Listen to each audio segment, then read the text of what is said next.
શિક્ષિકા આપઘાત કેસમાં આરોપી પક્ષના લોકો પણ પોલીસ કમિશનરની કચેરીએ પહોંચ્યા હતા અને કેસની યોગ્ય તપાસ કરવામાં આવે તેવી પણ માંગ કરી હતી। તેમનો આરોપ છે કે શિક્ષિકા વારંવાર મેસેજ કરતી હતી, જેથી આ બાબતે પણ તપાસ થવી જોઈએ। સગીરાની માતાએ પણ દીકરો કર્યો છે કે દીકરો નિર્દોષ છે તે જાણવાની જરૂર છે।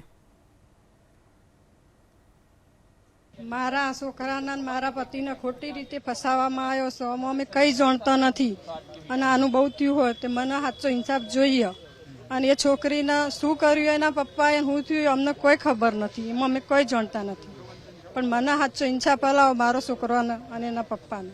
થોડાક એવિડન્સ પુરાવા જે તમે સોશિયલ મીડિયાના માધ્યમથી અત્યારે જોતા હશો કે જે દીકરીના મેસેજો આ બધું છે અને ક્યાંકનો ક્યાંક મીડિયાના માધ્યમથી એવું જાણવા મળ્યું છે કે ભાઈ બધી જ ભૂલ દીકરાની છે, એના પ્રેશરના કારણે છોકરીએ આત્મહત્યા કરી છે।